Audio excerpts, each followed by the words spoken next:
정말 나는 재테크라는 걸 전혀 몰라요.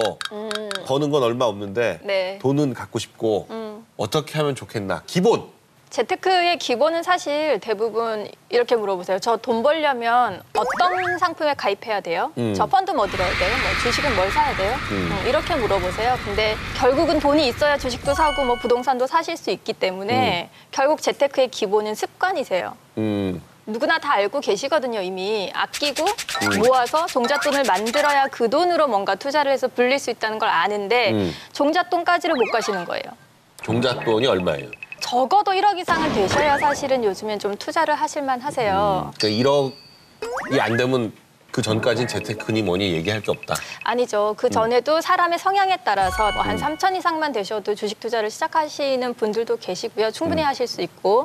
근데 적어도 이제 좀 돈이 구른다 하는 느낌이 나시려면 1억 정도는 돼야 된다. 모으셔야 예, 좀 확실히 눈에 보이실 거예요. 저랑 비슷하죠? 아까 제가 얘기했던 거랑? 주식하세요, 재테크? 진리 있잖아요. 뭐야? 주식해서 1년 만에 1억 버는 거. 2억으로 시작해라. 1억은 비슷하게 있는데 아무것도 몰라. 네네. 어떻게 해야 됩니까? 이제는 투자를 하셔야 되기 때문에 남의 얘기를 듣고 하시면 절대로 안 되세요. 아는 것만 하시는 게 원칙이고 그리고 칼자루를 내가 쥐고 투자하셔야 돼요. 근데 대부분은 전문가한테 좀 돈이 생기시면 가서 들고 가서 맡기시는 케이스가 많으시거든요. 근데 본인이 직접 하셔야 돼요. 그러려면 이제는 금융 문맹에서 벗어나서 공부하셔야 되는 시대가 왔어요. 어떻게 공부를 해야 될까요? 가장 먼저 공부하셔야 될 거는요. 돈에 대해서 공부하셔야 돼요. 과거에서부터 지금까지 자본주의가 어떻게 시작해서 어떻게 발전해 왔는가를 보시면 앞으로 자본주의가 어떻게 갈 것인가 그리고 이 안에서 우리는 어떻게 해야 돈을 좀 현명하게 모을 수 있는가를 보실 수가 있어요. 근데 그런 부분들은 잘 보시면 가진 자들, 소위 말해서 기득권을 가진 사람들은 그걸 내려놓기 싫기 때문에 자본주의의 속살이나 이런 것들을 학교에서 가르쳐주지 않는다라는 거죠. 그렇죠. 그러면 우리가 배우셔야 되거든요. 결국 이제는 부자가 되시겠다 하시면 나 금융 문맹에서 벗어나겠어라는 생각부터 먼저 하시는 게 순서인 것 같습니다. 제가 한 얘기랑 똑같죠? 네. 두 분이 짜고 오신 줄 알았어요. 네. 아, 우리 지니어스잖아요. 방송도 제가 해보니까 이게 깨치는 게 있잖아요. 이거를 인준이 원주한테 얘기해주니까 걔네들도 이렇게 해서 적응을 해나가고 하는데 이게 보니까 분명히 재벌도 그게 있을 것 같아요. 재벌도 자기 자녀들한테 다 알려주는 자기만이 정말 알고 있는 그런 어떤 팁이 있을 것 같아. 그거 누구한테 알려주겠어요? 그걸 교육으로 하겠어요? 그걸 책을 쓰겠어? 텔레비전에서 강의를 하겠어? 진짜 중요한 그 지식이나 진짜 중요하게 알아야 할 것들은 자기들끼리만 공유하고. 자, 20대, 30대, 40대가 있다면 자, 20대라면 어떻게 해야 될 건가?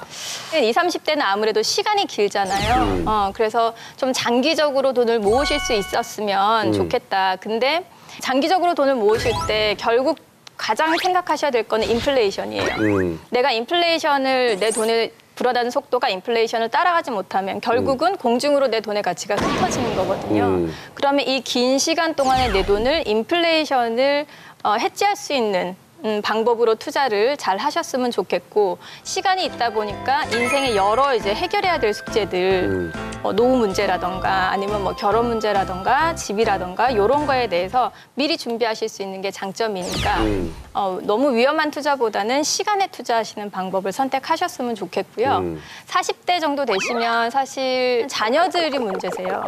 대출금 갚고 아이들 교육비 나가고 이러면 모으실 수 있는 돈이 거의 없으시거든요. 근데 내가 집을 빼고서라도 투자를 하실 수 있다면 좋겠는데 그러지 못한 일반적인 상황이시라면 굳이 무리해서 집을 사시는 것보다 그 돈으로 투자를 하셔서 돈을 불리는 방법에 대해서 한번 생각해 보셨으면 좋겠고 그리고 노후 같은 경우도 막연하게 그냥 연금 상품 같은 걸로 준비하시는 것보다 주식에 망하지 않을 회사 한국 사람들이 꼭 입고 쓰고 먹고 바르는 종목들 그런 기업을 현명하게 투자에 대해서도 조금 관심을 가져보시는 게 어떨까? 제가 조금 번역을 해드리자면 네, 너무 20대, 제가 30대가 시간이 많기 때문에 그리고 인플레이션 얘기가 나왔다. 이건 뭐냐면 실물에 투자하라는 얘기입니다. 부동산에 투자하는 게 시간에 투자하는 거거든요. 그래서 저는 제가 만일에 20대로 다시 돌아간다면 네. 땅을 사고 싶어요. 아, 그러세요? 네. 제가 20대라면요. 근로자로 살 것인가, 노동자로 살 것인가, 혹은 자본가로 살 것인가를 결정할 것 같아요. 사업을 할 거냐? 그렇죠. 회사를 다닐 거냐? 예, 왜냐하면 일을 해서 돈을 벌 수 있는 속도와 자본이 자본을 벌어오는 속도가 이만큼 격차가 생겨버렸죠. 근데 내가 자본가가 될 수 없다면 나 대신 이미 사업 잘하고 계신 자본가들이 계시잖아요. 그럼 그분들 등에 올라타는 거죠.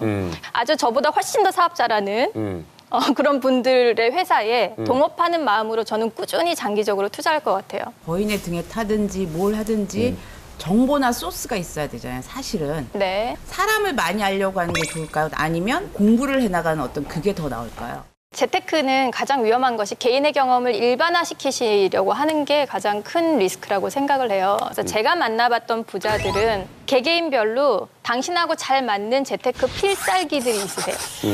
결국은 뭐 신문이나 언론이나 이런 걸 보고 공부를 하시거나 아니면 뭐 잘 아는 사람들한테 물어보시거나 이게 아니라 개인이 필드에서 경험을 하신 것들을 경기 변동 사이클하고 맞물려서 예측을 하신다는 거예요.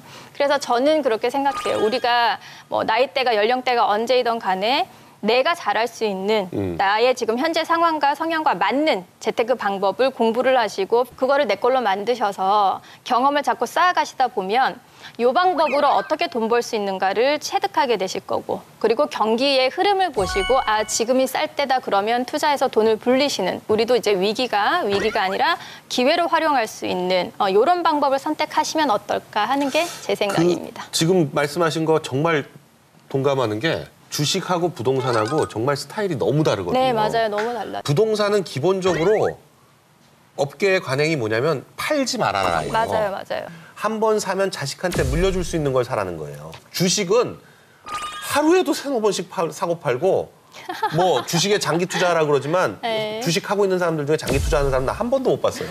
주식은 어떻게 될까요? 주식을 고르실 때는 기준을 이렇게 갖고 가셔야 돼요. 내가 이 회사랑 동업하고 싶은가 아닌가를 따지셔야 돼요. 그 다음에 보셔야 될 거는 기본적 분석이에요. 결혼 상대를 골랐어. 아, 내가 이 남자 너무 괜찮아서 결혼하고 싶어요. 근데 막상 살아보니까 이 사람이 술 먹고 와서 때리는 거야. 아니면 막상 아니 오빠 얘기하는 게 아니야. 내가 동업하고 싶은 회사를 골랐다면 그 이후에는 기본적 분석을 하셔야 돼요. 그러면 가격이 떨어지면 쌀 때 더 사고 쌀 때 더 사고 해서 단가를 낮추시는 작업으로 장기적으로 투자하시는 것이 주식 투자하시는 현명한 방법일 겁니다. 또 간단한 팁은 이런 게 있어요. 주식계에서 하는 얘기 중에 뭐가 있냐면 비교할 주식이 없는 주식 사라는 게 있어요.